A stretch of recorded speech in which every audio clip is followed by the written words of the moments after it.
Hello, welcome back to Up the Villa opposition preview time. I'm joined by Elizabeth from the Fulhamish pod. How are you doing? I'm really well, excited to be back at the Villa. Thank you for having me. Yeah, I mean, last time we had a really good show. Last time, I enjoy talking to Fulham fans. Sometimes when you do these, you don't actually like the club that you're talking to. But Fulham, I actually like Fulham. So, right. So, how are you feeling as a Fulham fan so far this season? Yeah, really good actually. I think we obviously played 5 games in the league, and drawn two tricky opening fixtures, and then won our previous two, which were more winnable home games. So really good to get those points on the board under our belt, and also progressed in the cups. We haven't had particularly difficult fixtures in the cup, but just pleased that we've made it through against Cambridge United and also Bristol City. So yeah, feeling good. Yeah, good. I mean, I think it's sometimes a bit difficult to sometimes get where you're going to be this season when you've got a manager that's been there for so long, which by Premier League standards he's kind of been there quite a long time now. What sort of the expectation this season? Is it to try and build on last season? Yeah, I think there are a couple of things that Fulham fans got their eyes on. We've been missing out on Europe consistently, and it would be really, really good to get into Europe. Even the Europa Conference League would be a dream come true for Fulham fans. Yeah, the last 3 seasons we've been sort of like in and around the conversation and then tailed off towards the end. But for me, the big thing is I really, really want to run in one of the cups. I really would love to get to Wembley, and obviously I would love to win. So that is what I'm really dreaming of. Is it? I mean, you're obviously you're a London-based club, but is it sort of seeing what Crystal Palace have been able to do that sort of makes you think we kind of want Yeah. a bit of that now? Yeah, I mean, Palace knocked us out 3-0 in the cup, um, before they knocked you guys out 3-0 Yeah. last year. And it was, I felt very bitter for a very long time. But when they did win the final, I found it really emotional. Even I'm obviously not a Palace fan. And I just thought, like, I would love to have that day out with all my loved ones. It would just be amazing. So, yeah, definitely feeling very, very jealous of them. Yeah, you've just reminded me that we lost in the semi-final. So thanks for that. Sorry. So talk to me a little bit about your summer recruitment. I mean, your squad on paper looks pretty similar to what it has been when I look at your starting lineup. And one thing I will say, how do you guys feel about your bench? Because you seem to have players that come off your bench that really impact games, and Mm. I think that's it shows that you have got a really good squad. And yeah, so just touch on your squad. I mean, one player that every time I hear his name, it just reminds me of Home Alone. Kevin. And she just shouts Kevin. Like this Kevin guy just reminds me of Home Alone for some reason. But yeah, talk to me about your summer recruitment. Yeah, I think it was an interesting one from Fulham fans' perspective because now the dust has started to settle. It looks like a really good summer of recruitment. We got a couple of bodies in. We spent a bit of money in attacking areas, which we haven't done for a long while. But we also, more importantly, managed to keep hold of our best players. I mean, for me, Anthony Robinson was the one that was always rumoured to be leaving, and the fact that he stayed throughout the summer. But also, we kept Harry Wilson. He was rumoured to go to Leeds. And Rodrigo Muniz, who was rumoured to go to Leeds and then Atlanta. So on that note, it's good, and we've added some exciting talent. Kevin had a very impressive cameo against Leeds, but then when he came off the bench, or when he started against Cambridge United, he was much less impressive. And obviously that was League Two opposition. So a little bit of concern maybe there, but also like he's very young. This is his first season in the Premier League. I think Fulham fans were very, very frustrated with how late the business came. Until deadline day, we'd made one signing and it was a backup goalkeeper. And I also think like a lot of Fulham fans are crying out for a defensive midfielder. We haven't really managed to replace João Palhinha since we lost him a couple of summers ago. Sasha Lukic and Sander Berge are a great pairing, but the issue is when one of them is injured or suspended, it kind of starts to fall apart a little bit. So yeah, I think there are some gaps there, but generally I'd say I'm pretty happy. Yeah, just touching on Kevin then. I just like him. We've got a player called Guesson that signed for Villa, and Mm. he's quite. I'm not going to say raw, but you know that there's a lot of potential there. But it's about unlocking it and probably Yeah. finding it quickly, and needs to be coached. But is that what you kind of see from Kevin? Is he sort of going to be in and around it and hopefully break through, or what type of player do you think he is as well? I mean, I think he is very, very exciting, and has definitely got like a big spark within him to play. And there was a moment, for example, against Brentford, where he came off the bench in that game, and it wasn't the game for him. We were 3-1 up, and Silva had clearly issued the instruction to, like, don't take any risks, protect the lead. We don't need to score another goal, keep it at 3-1. And we did. So that was really good. But he had a moment where he should have passed a very easy pass to Tom Kearney, and Tom Kearney was absolutely furious with him. But instead, he was like rainbow flicking it over a defender's head, which is kind of funny. That's kind of the player he is. So he's very exciting to watch. Obviously, not as polished. He's very young, but club record signing coming in. And it's nice to have a player that will take on defenders. We haven't had a player so willing to do that in such a long time. So while I do think he is a bit unpolished and the performance against Cambridge wasn't pulling up any trees, I am still really, really excited about him. Yeah, Marco Silva then. I think he's top draw. A very, very good coach. And you can file him under sort of like Glasner, Iraola, Silva. There's that cusp of very good coaches in the Premier League. So obviously, like I said earlier, he's been at Fulham a while now.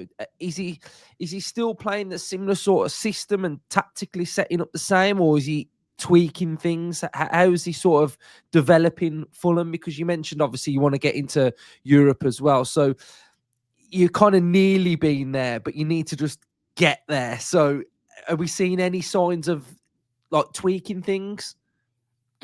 I mean, there is definitely flexibility. I wouldn't be like, we'll come on to the game, I guess, on Sunday, but I wouldn't be shocked if he comes to Villa Park and plays a 5 at the back. Whereas there were previously in the past, he was very averse to that formation, and he would always play a 4 at the back. So he does have that flexibility. And he is generally very good at making game-changing substitutions. And Fulham have got a crazy record of goals from substitutes this season, and also last season. And I do think he is very good at that in-game management. Obviously, it doesn't always work, but quite often he'll put a player on, take a player off, and I'll be like, what are you doing? And then that player will go on to score, and it shows what I know. Yeah, so I mean, I was going to ask you about your season aspiration then, but you've kind of mentioned Europe. Is that sort of the big thing that you really want to achieve this season? And do you think you need to achieve it to keep Marco Silva? It's a difficult one. What I really want to achieve is a cup, but I guess that gives you Europe, doesn't it? Even if you win the Carabao, you get a Europa Conference League playoff spot. So both worlds are fulfilled. I do think at the end of the season, it might be time for Marco Silva for a new challenge. That's not what I think. That's what he might think. He was very vocally disappointed by the speed of our summer recruitment, and he made that very, very clear in the media. And he's coming into the last year of his contract. It is a massive concern for Fulham fans that he might be thinking that his time is up, and his stock is so high at the moment, and that doesn't last forever. And I was watching Premier League productions the other week, and there was a Man United fan talking about that, who he wanted to come in after Amorim. And I was just thinking, I wouldn't begrudge him at all if he went to a bigger club, but it would be really upsetting. And I do agree that Europe or a really good cup run, or at least just ambition, is what we need to show in order to keep him. How are you sort of like off the field? I know off field nowadays is just as important as on it. But you know, when you're saying about, you know, you sign into a late, why was that? We've got quite an interesting setup in terms of our ownership. There have been actually some rumblings about that ownership looking to sell, but there are always rumblings about those kind of things. So I'm not, 100% sure whether they're true. But we got Shahid Khan is our owner, who owns loads of sports teams around the world. And then his son, Tony Khan, is our director of football, who is very, very involved with All Elite Wrestling. And I'm personally not a wrestling fan, but it is very frustrating on like August the 25th when you signed a backup goalkeeper to look at Tony Khan's Twitter feed and it's all about, his wrestling and all of that. So I don't know. It feels sometimes like the interest is not there, but also Tony Khan has had some really good moments, and ultimately like they were the guys that brought in Marco Silva. They were the guys who have signed some of our best signings, and I can't like knock them too much. They've invested a lot of money into the club, and there are also concerns about things like ticket prices and treatment of the fans on a more like match day by match day basis, and I do stuff like how loyalty points are used. I think it's concerns that a lot of fan bases have, but it feels like those higher up in the club aren't necessarily always like particularly in touch with what Fulham fans want. So yeah, I mean, a mixed bag, I think, when it comes to the ownership. Yeah, it sounds very familiar. I think every club's kind of got the same situation with off-field. Is the new stand finished now? I think it is. Yeah, I think so. Whenever you watch, you're like, is it even open or is it? Yeah. Sometimes you can't tell. It looks full when you're sat in another stand, and they were I think they have finished now the hospitality areas that were stopping it from being fully finished. So that's at least a relief. And your striker situation. Sometimes when I never understand who's first choice. Sometimes Muniz starts and then he doesn't. And what is it? Just game on game, or is Muniz the main Fulham striker? Muniz is our number one striker, I would say. He wears the number 9. He's our best striker. He is very effective off the bench. Raul Jimenez, our other striker, is not very effective off the bench.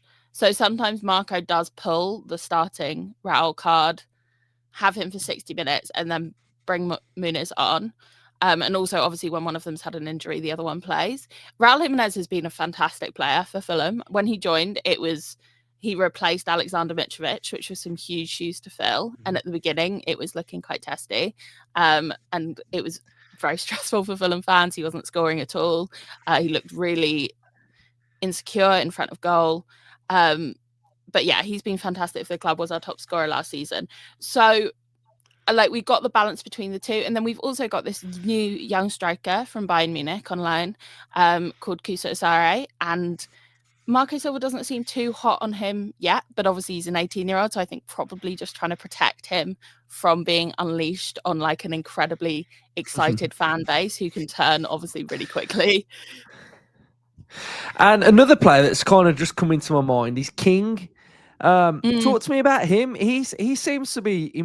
What game was it that he scored a goal that it should have been a goal and it wasn't? Was it Chelsea? No, yeah, that was ridiculous, wasn't it? But yeah, talk to me about him. Yeah, I mean, Josh King is such an exciting prospect. And in the past, we've had problems tying down our young talent. Harvey Elliott is the name that is to the sort of top of that list now at Villa, right? And also Fabio Carvalho, we were unable to tie down to a long-term contract. But King has just signed a long-term contract. He's 18, 19. And he's so exciting. The star of the academy for many years, and we've been hearing a lot about him eventually coming in, and we're finally seeing it this season, and it's definitely been worth the wait. He plays with so much tenacity and so much energy, and also like it does mean more when it is a Fulham fan, a Fulham fan and a Fulham Academy graduate coming up through the ranks. Like that does mean more in terms of seeing him on the pitch. I mean, the Chelsea goal, I don't think I've ever been so angry in a game.